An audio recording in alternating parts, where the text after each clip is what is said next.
Hello, BookTube. Not 100% sure that I have the energy to do this. We're going to give it a try, and if it fails, then I just won't bother to upload it. I'm not going to bombard you with videos today. I'm not going to resume my library tour. We're not going to talk about NaNoWriMo or anything like that. I'm just going to make one attempt at a video, and we'll see how it goes. And I thought if I'm going to make only one attempt, it should be the mail. So let's look at the mail together. That always cheers me up quite a bit. So we'll start with this thing. It's tiny. Oh, geez, this?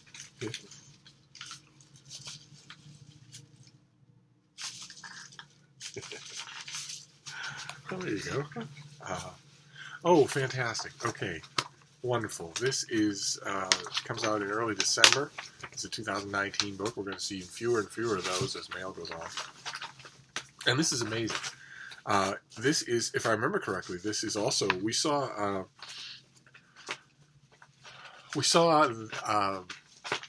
Turgenev being brought out by Echo Press as part of their Art of the Story series of reprints. Which has only recently popped up on my radar. And this is another book in that series, coming out before The Sportsman's Notebook. And if anything, it's even more of a cause to cheer. This is The General Zapped an Angel, a collection of short stories by Howard Fast, who will be familiar to some of you only for his novel Spartacus. I think this is incredible. Let's see, Howard Fast was one of the most prolific American writers of the 20th century. Writing across many genres, he published more than 80 books, including the novels Citizen Tom Paine and Spartacus, which was the basis for the Stanley Kubrick film. Though best known for his novels, many of which were bestsellers, Fast was also a master of the short story. And this is somebody at Echo Press realizing that, remembering it, a fact that's totally unknown in the literary world. Howard Fast is just about as gone as you can get for somebody who wrote a 2 million copy bestseller. And here it is back again. Not a thick thing at all. This features 9 supremely entertaining fantasy and science fiction tales. Early in his career in 1950s, Fast had been blacklisted for refusing to name names when he was called before the House Un-American Activities Committee. Though he eventually soured on communism, his liberal politics and worldviews continued to infuse his fiction. And maybe that is, well, I don't know. No, The General Zapped an Angel was this is not a selection of Howard Fast. This is his selection. This was a book 50 years ago. In the title story, a Vietnam general shoots down what appears to be an angel. In the story called The Mouse, a group of alien beings land on Earth and bestow a mouse with human thought and emotion. In another story, a man sells his soul to the devil for a copy of the next day's Wall Street Journal. So this was first published in 1970, and here it is, among us once again, or will be soon in December. So this is, what are we doing here? This is coming out as a $17 trade paperback in the first week of December, and that automatically makes me think of gift giving, book gift giving, and if you're the same way and you have a hard to please science fiction fan on your list, getting them a collection of Howard Fast short stories is certainly not going to be anything they expect. That's great. What a great way to start. I will dive into this book. Let's see. You're still working on the other one. Okay, well, let's see what we have here. Okay. This is this is by Robert Halenga. Some of you, he's a novelist. Some of you will know him for The 16 Pleasures. The 16 Pleasures. He also did The Fall of a Sparrow. He's had novels that have broken into the general consciousness. And this is his newest thing. This comes out in March. This is called Love, Death, and Rare Books. With the requisite hideous American cover. In this book, which comes out in mid-March, Charles Johnson & Sons has been a family operation for 3 generations, grandfather, father, and son. But when it comes time for Gabe Johnson to take in the reins of the business, the world of books has changed. and a combination of the internet and inner-city rents forces the store to close. A very familiar scenario. But instead of folding his hand, Gabe decides to risk everything he has to reopen the shop and, in a sense, restart his life in a small town on the shores of Lake Michigan. Haunted his entire life by an obsession with a former lover, he finds her again only to be faced with yet another even more difficult challenge that threatens the well-being of the revival of the bookstore as well as the fate of his rekindled relationship. Okay, so I wonder what this will be like. I guess I'll find out next year. I wonder how much of it will be about rare books. I would imagine quite a bit. I imagine that's the thrust of the whole thing. But I'll find out next year. So we have love, death, and rare books. All right, let's keep going. Do you want this, baby? Do you want to keep trying? No. Oh, you're just laying down on the floor. Yes. You're such a good girl. You are. Oh, great. Okay. All right. Fantastic. So this is. I almost handed you that. Did I hand you the note? No. Okay, I don't see... Oh, yes, I do. Okay, there we go. Tucked in the back. This is a historian I really like. This is also a 2019 release. Great. Fantastic. This is... I can't remember if we saw this already on this channel. It's all this stuff. Okay. Okay. Some book publishers, in addition to the publicity material, they will include what they very kindly refer to as talking points, in case you want to interview the author and you haven't the faintest idea what to ask them. I don't need those. I appreciate it. I appreciate it very much, but I don't need talking points. What I need is technical know-how, which I do not have. I do not have any editing capability. I don't have microphones. I don't have editing software. I don't have a filming space. I don't have anything like that. Or I would interview authors every week for this channel, for you, for your entertainment, and also to because if you like the author and you like their description of their work, you might want to buy their work, and it's a win-win situation. It's interesting stuff for you. I don't give boring interviews, and it's also win-win for the author as well, because I've got access here to hundreds and hundreds of dedicated, serious readers, people who will, as it were, put their money where their mouth is if they're moved to do so. And the only thing that's in the way, really, is that I don't have a particular venue. I mean, I'd be asking a lot of an author. I am asking a lot of an author. An author who wants to be interviewed by me has to make their way out here to Hyde Cottage, sit in my living room, have my dog scream at them, and sit on the couch and talk with me, and it all has to be done in one take. So I need to work on that. In the new year, I will work on that, because when I interviewed James Verini, I got a good response from all of you, and I loved it. It was my first interview in a very long time, and it reminded me how much I enjoy doing it. So, anyway. That was all one huge rant about talking points. I don't need talking points. Come up with my own talking points. Let's see here. But the book in question here, now that we're finally to it, is Dreams of El Dorado, A History of the American West by H.W. Brands, who is a historian and biographer I just love. I just love it. So, I mean, there's a part of me that wishes this were an 800-page biography of somebody, but I'll take this, absolutely. Let's see here. What have we got? At the end of the 18th century, the greatest river of the North American continent, the Mississippi, marked the westernmost boundary of the United States.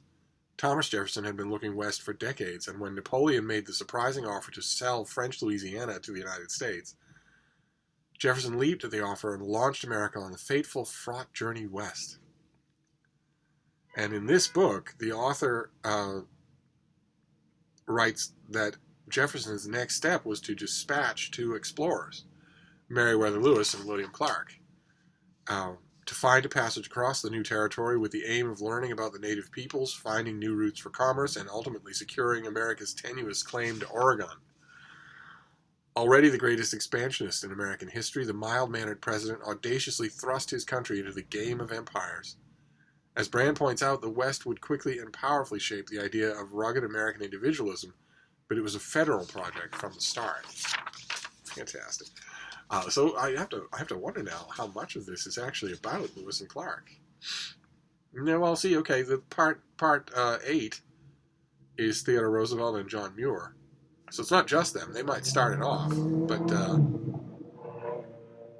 yeah, it moves on from there. This is the Joseph Young. Okay, this is a story of the Western expansion of the United States. Okay, so in general terms, I don't know why the pub sheet puts so much stress on Lewis and Clark, but it's fine by me. Like I said, I would read this author no matter what he wrote. I think he's great. So this comes out in, when did we say? This is another one that I can read right away. Yeah, late October. So this and the General Zapped and Angel are on my to-read list. Let's see. Let's see what this next one is. Fairly big, whatever it is. Oh my. Oh, very good. Okay. Oh, isn't this lovely? Okay, this is Basic Books. This is due for a reread, absolutely. Let's see. This is a paperback release. Comes out next week. A great book. Fantastic book. Well worth your time. This is going to be probably very expensive. $25. $25 hardcover, or paperback. This is Odd Arne Westad. This is The Cold War, a world history. You can't tell on camera here, but this is a very tightly made, matte finish trade paperback. It's actually a nice product. It's overpriced, but it's a nice product anyway. And this has 1 million blurbs on it. I wonder if I am blurbed anywhere on here. That would be wonderful if I were, because I loved this book. Where have we got anything? South China Morning Post is, oh yeah, okay, I am blurbed on here. Good. Good. This is a great big thing. It's fantastic. Didn't know I would get a paperback. Wonderful. Wonderful. This book offers a new perspective on a century when superpower rivalry and ideological war transformed every corner of the globe. While we traditionally think of the Cold War as a post-World War II diplomatic and military conflict between the United States and the Soviet Union, the author argues that the conflict must be understood as global. I loved it. Plain and simple, I loved it. Wow, fantastic. All right, so this is going to be a $25 paperback in your bookstore, stacked in their paperback new release section in a week. And if you open it up, if you're with your friends at the bookstore and you open it up and you see the Open Letters, and there's an Open Letters monthly blurb, that's by yours truly. I will leave a link down below if I remember to do that. All right, I'm holding up fairly well here, so let's continue here. We have a lot more to go through. What is this next one? We have a lot more to go through, but the bean has had enough. She's over on her blanket. She doesn't want to bother anymore. What have we got here? Okay, this is a 2020 release. What have we got here?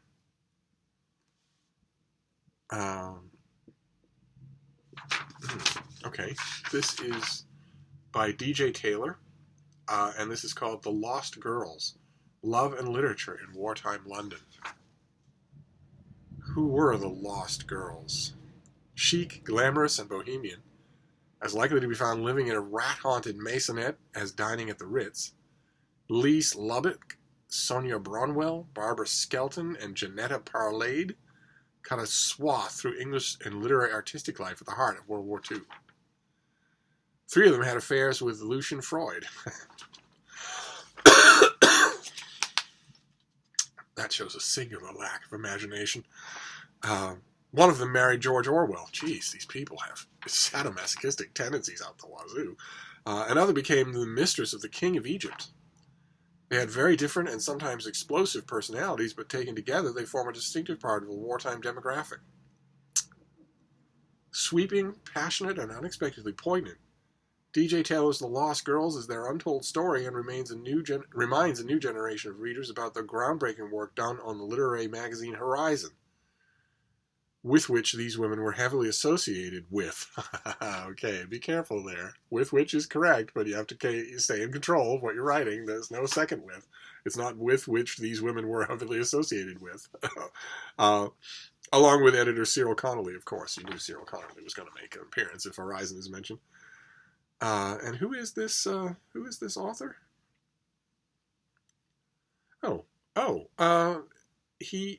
This is an author of Derby Day. Derby Day was a novel of his, a Trollope novel. Basically, a novel written in the spirit and the atmosphere of Trollope. I reviewed that book for somebody. I think I reviewed it for the Washington Post. Okay, so this comes out in early February, and this is not a novel. This is nonfiction. Interesting. Okay, I think in this particular instance, since these young women were actually called the Lost Girls, that was their sort of popular name at the time. I think this book squeaks by my absolutely ironclad prohibition against reviewing anything with the word girls in the title, girl or girls in the title. This is obviously not part of that bandwagon. This is their name. So I think I can give it a pass. I'll certainly give it a read. Let's see what this next one is. Big thing. Oh my. Oh, okay. Have we seen this? I wonder if we have. I don't need that. I do not need talking points. I know how to talk to authors. I don't need talking points. Okay, this is late getting to me. This was a late September release. Pretty thing. As usual, this is Europa editions. They do such wonderful, wonderful paperbacks. You could do a lot worse as a reader of translated fiction.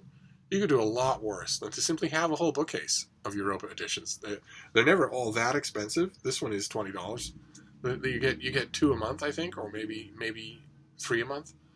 And the editors are so good at Europa. They're always paying attention and keeping an eye out, not only for stuff you've never heard of before, but stuff that's really good.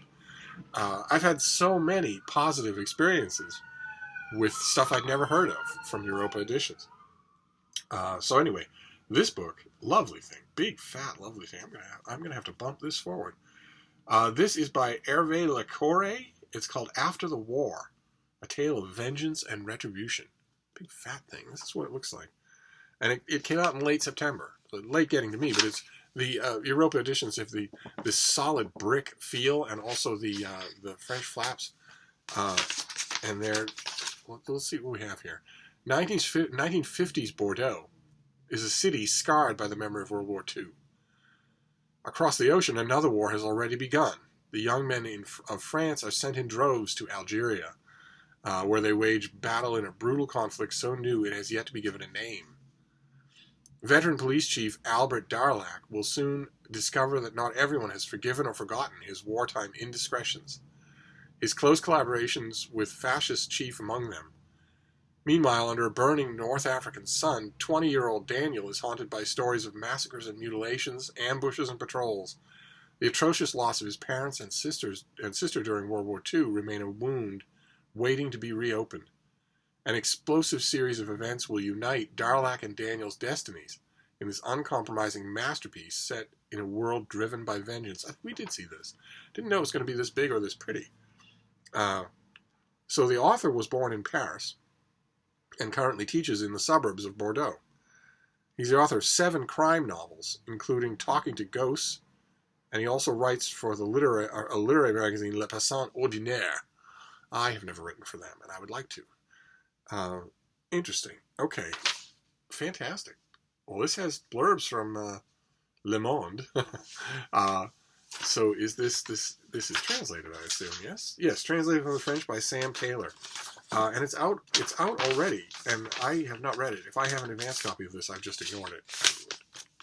And now I won't, because right now that goes to the top of the list. Actually, it's 2 paperbacks that are at the top of the list so far, because I'm going to reread The Cold War, A Global History. I'm definitely going to reread it. What is this next one here? Oh, okay. All right, great. Maybe this will serve us in good stead tomorrow. Assuming, hoping, praying that I will feel better tomorrow. This is Sizable poetry.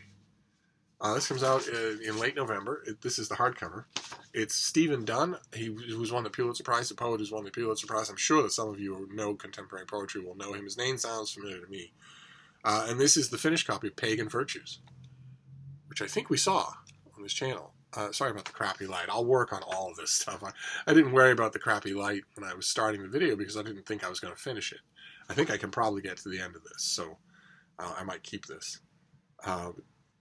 This is the latest collection of poetry from Stephen Dunn. Poetry pub sheets are almost always worthless, and I don't think this one will be any different. A timeless yet timely collection that confronts desire, disappointment, and mortality. See what I mean? There's no really way to say, but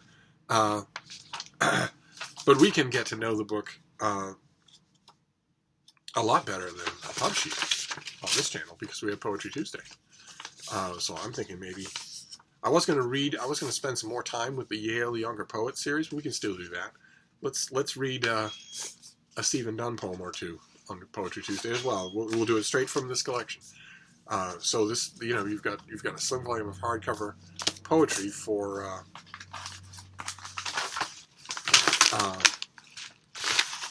November. Let's see what textures. We don't have any boxes this time around. We do have some cardboard, but no boxes. What is this next one? Oh my. Okay. Alright, this comes out any day. It comes out next Tuesday. I think we saw the advanced copy of this. This is from Harvard University Press. This is by Heather Boushey. I would ordinarily apologize for the literally endless stream of screaming sirens outside, but in this case, I'm just grateful they're not coming for me. So I'm just going to ignore them. This is called Unbound, How Inequality Constricts Our Economy and What We Can Do About It. Unbound. I think we saw an advanced copy of this, and I think I sent it to David Murphy. Once upon a time, there was a BookTube channel named David Murphy. I mean, he's got degrees in finance. He's getting lots more degrees in finance. He's going to be one of these financial wizards. But he's also got a facility for writing. So I've been sending him. I guess I'll just send him this, whether I send him the advanced copy or not. If he wants the book, he'll want the finished copy. This is from one of Washington's most influential voices on economic policy, and it's a lively and original argument that reducing inequality is not just fair, but also key to delivering broadly shared economic growth and stability. That seems to me to be self-evident, that if the total number of a company's workers is, let's say, 1,700, and if you take all of those 1,700 workers, the line workers, the janitors, the support staff, physical plant, the middle management, the upper management, take all those 1,700 people in that company and you add up their annual salaries, all 1,700 of them, and you get one number. And then you look at the number of the annual salary of the CEO, and the annual salary of the CEO is 10 times that first number, 10 times the total combined annual salaries of everyone who works for the company. There's a lot of trouble there. There's a lot of trouble there. And no matter, I don't know if it'd make David Murphy howl or not, but there's an enormous amount of evil involved in responding to that discrepancy by saying, well, I'm paid what the market will bear. There's a huge amount of evil involved in saying that, and that's the only excuse I've ever heard executives who reap that kind of obscene wealth say. It's the only thing I've ever heard them say to defend pay rates that they vote on themselves. So is well, the market will bear it. Except for the 18 times in our lifetime where the market is completely broken, completely collapsed. But anyway, this is obviously not something I should review. It's obviously something I will send to an expert, and we'll see what he makes of it. Did I mention when this comes out? Yeah, this comes out next week. Not my cup of tea at all. But I've had a couple of my cups of tea already in this, so I'm not bemoaning. Let's see. We've got some of these white envelopes here to finish out. What is this next one? Okay. All right. Oh God, look at the size of this thing. Jeez Louise, you're not telling me this is all talking points. Oh my God. Okay. All right. as mentioned, I do not need talking points, and I especially don't need talking points to talk to this author. So let's just get rid of those.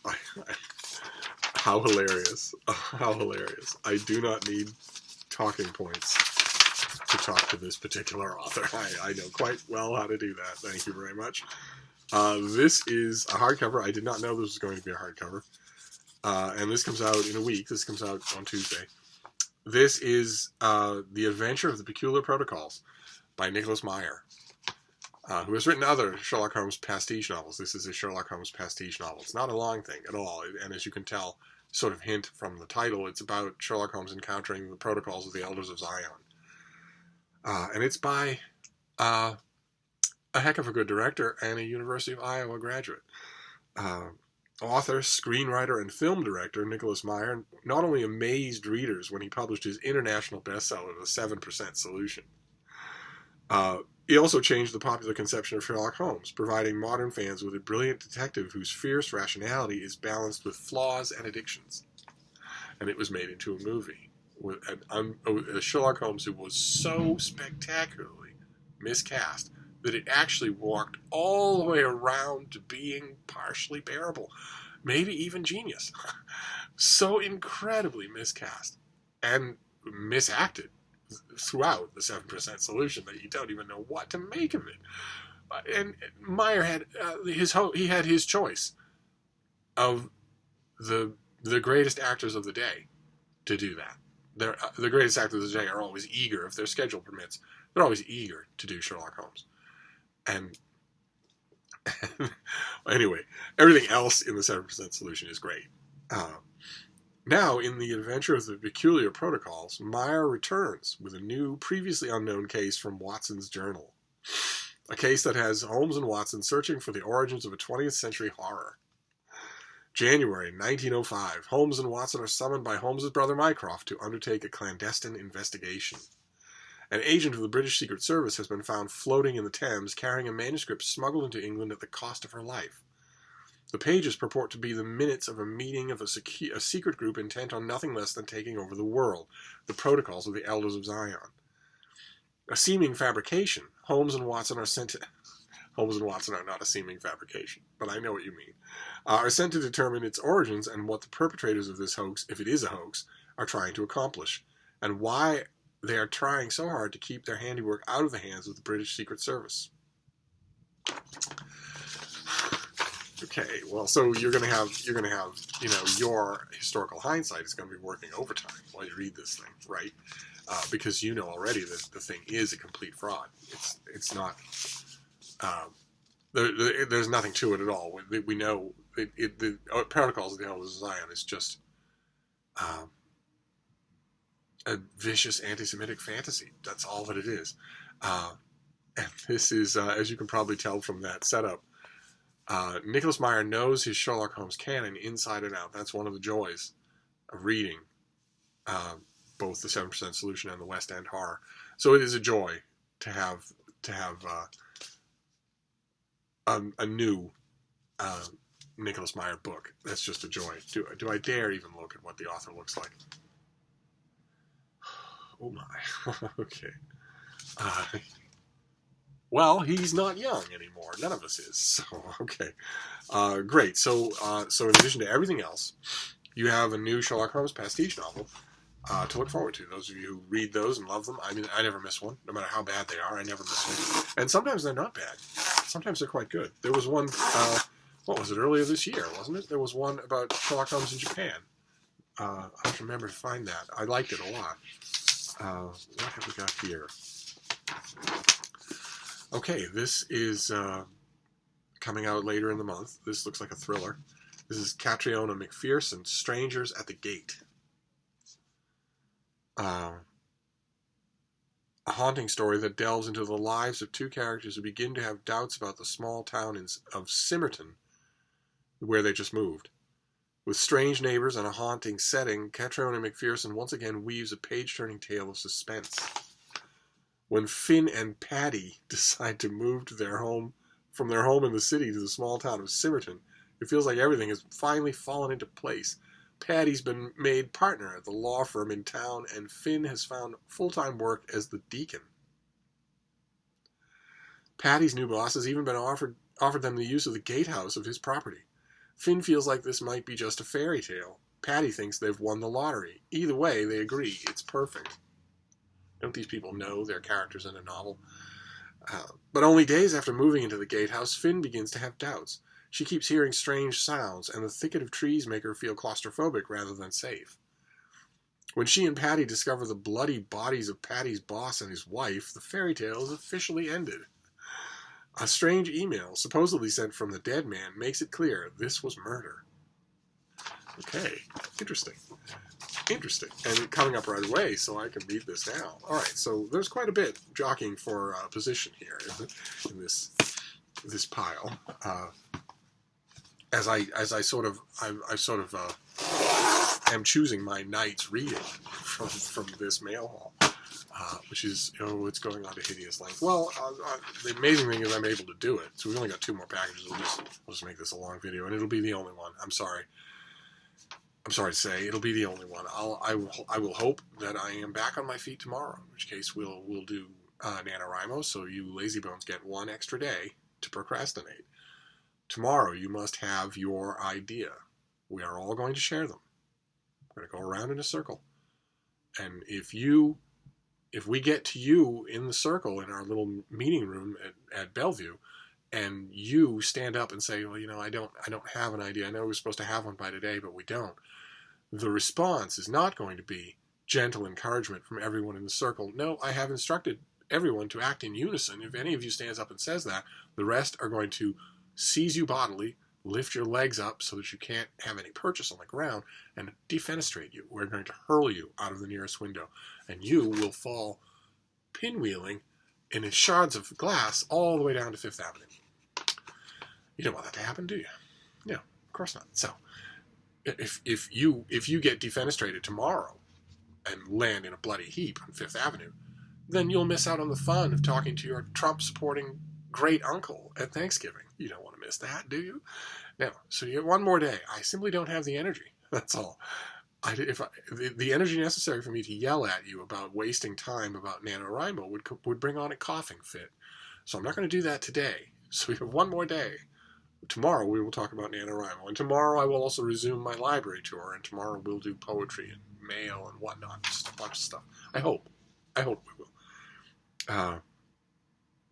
Okay, this is a 2020 book. This next one. It's called Unmaking the Presidency. Donald Trump's War on the World's Most Powerful Office.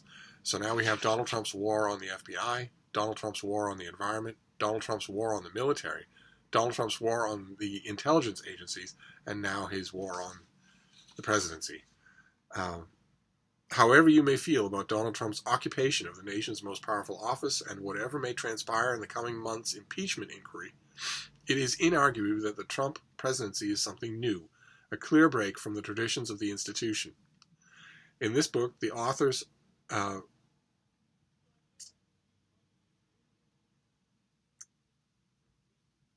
okay, the sentence just wanders off. I've been reading it now for 20 minutes, and it's a long and detailed recipe for bouillabaisse.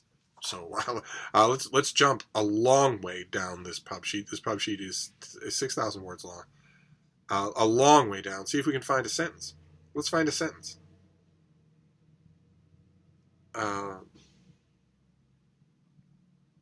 For all the shocking developments they chart, the authors also dig back into our history to show that President Trump is not without his precedents. That's not true. That's not true at all. They cite Woodrow Wilson. They cite Jack Kennedy.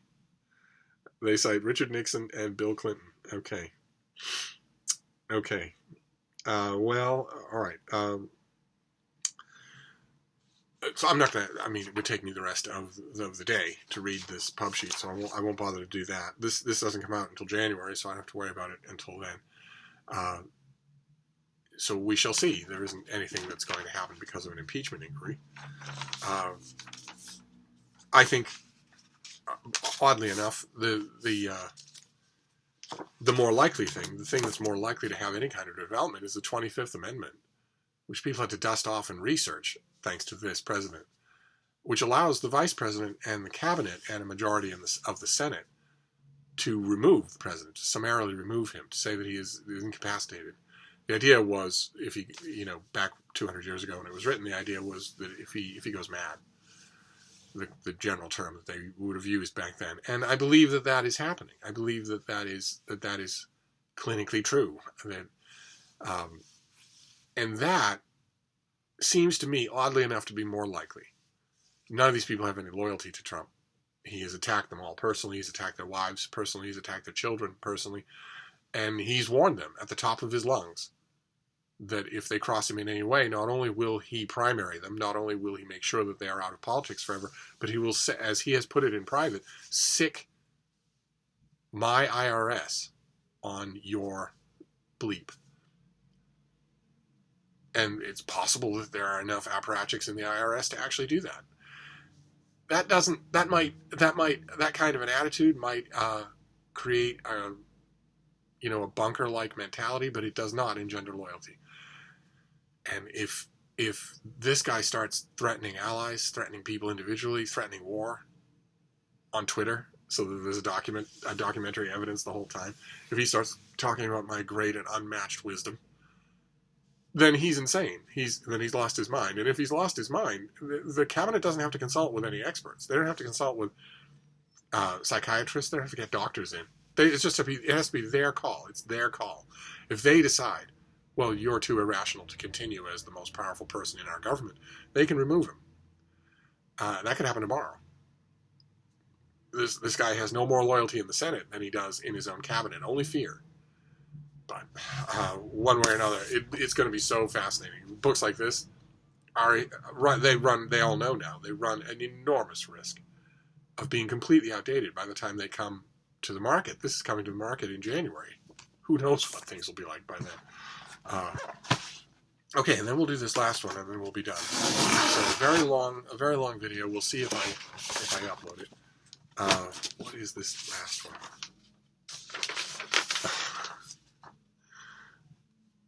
Okay. All right. Wow. All right. This is from Oxford University Press. This comes out in May, so it's the very latest date that we have so far in my library. And this is by Richard Haw, and it's called Engineering America, The Life and Times of John Roebling, who was just a couple of years ago, the subject of another biography. Here we are again. This is going to be much bigger. A visionary and a man of immense creativity, John Roebling was the 19th century's most brilliant engineers and inventors whose work profoundly altered the physical landscape of America. In this book, Richard Haw tells the story of how Roebling, raised in provincial Germany amid the war-torn chaos of the Napoleonic Wars, became a wealthy and renowned American engineer.